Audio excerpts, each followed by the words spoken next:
I really don't mean to dwell on the women issue. I honestly don't, and I respect everything you say, and I really understand what you're trying to say, or what you're not trying to say. You're saying it, but I cannot see how society here is equal. I just cannot see it. You said that I'm wrong. I gave you the example of travelling to... I did not say you're wrong, please. Okay. Perhaps you misunderstood me. I did not say you're wrong. I said from your perspective, living in Ireland, born and bred in another nation, you see laws differently, you see values differently, you see equality differently. What you see as equality is perhaps not how I see equality, because there's no set definition of what equality is. For you, your laws are drawn up by men in parliament who yesterday... And women. Men and women. By men, I mean human beings, your lawmakers. They draw up laws in their parliaments. 20 years earlier it was something else. Women weren't given the right to vote, and 20 years later they were given the right to vote. And you have lived in their society. For us, our laws are drawn from our divine religion. I understand that, and I get what you're saying. I just you've spoken quite a bit about human rights and how Islam, protects human rights, and we're all human beings, and I just cannot equate equality with what is happening in Afghan society. Men and women do not share the same place here. Men are here, women are here. That is what I see. And as I said to you the other day on the plane when I came to Kabul, it was all men. And how it made me feel as a woman, it's very, very intimidating. So as I said to you, I cannot... And I appreciate and understand that fact, that you cannot see us as being equal. We see our men and women as equal in their rights. They are equal in humanity and they're equal in their rights. We see it that way. But again, your understanding of equality is different than ours. And that is the message we're trying to get across. That there's a difference of understanding. And just as we appreciate your society, please appreciate and respect our society. It has to be based on mutual respect for one another. Men are different genetically, women are different genetically. Our religion, Islam, has given each one of them their own rights, for men and for women, but they are equal in their humanity.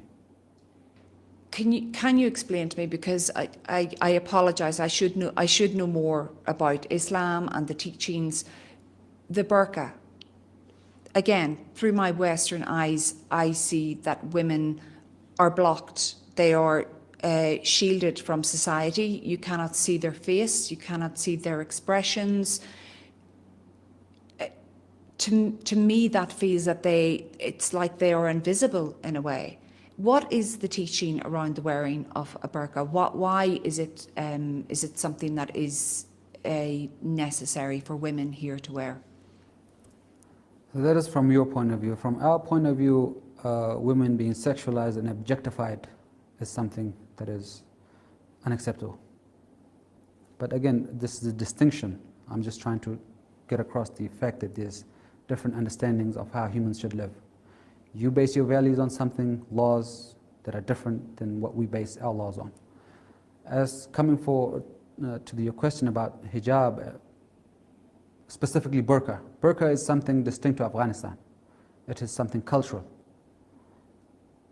Islam orders women to wear the hijab. Just as Mother Mary wore the hijab, she was covered. Just as the religious women in Christianity, they cover themselves up. It's a hijab.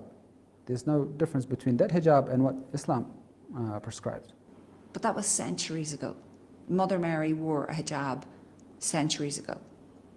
It's 2022. Millenniums ago.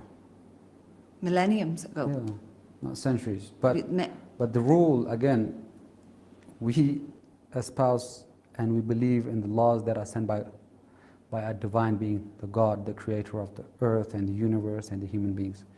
For you, again, I'm telling you, the message I'm trying to get across is for you, your laws change and evolve. Ours are a set of laws sent by God, and we believe it to be divine, and we follow those laws. And they don't change. So does that mean that you can't be progressive? That progression is something that you do not pursue because your laws were set millennia ago and you are going to stick by those laws? Is that a fair assessment? If by progression, progress means the nakedness of women in the public sphere, we absolutely reject that notion. If by progress you mean progress scientifically, economically, culturally, Islam has been the standard which the world subscribes to. Islam has if you read the history of Islam and Muslims, they are actually the pioneers in the fields of science, astronomy, mathematics. So if by progress you mean women and them uncovering themselves, we do not allow that. If by progress you mean scientific and economic and social development, that's what we ascribe to. Final point on this. I do not go naked in public. I wear respectable clothes. I don't show flesh unnecessarily. I don't think that is disrespectful. I think that it feels to me that women are being hidden away, and that's the impression that you get. But I take your point. Are the nuns hidden away? Increasingly they're not. Nuns have moved on and they don't, a lot of them now don't wear habits, and yeah, they progress too. That's, I guess that's the point. So throwing away the veil, that means it's progress? Well, no, I mean, maybe it is. Again, if by throwing away the veil you mean it's progress, then we're not progressing ever. If by progress you mean scientific, social, economic development, we have progressed. We're actually the pioneers in those fields.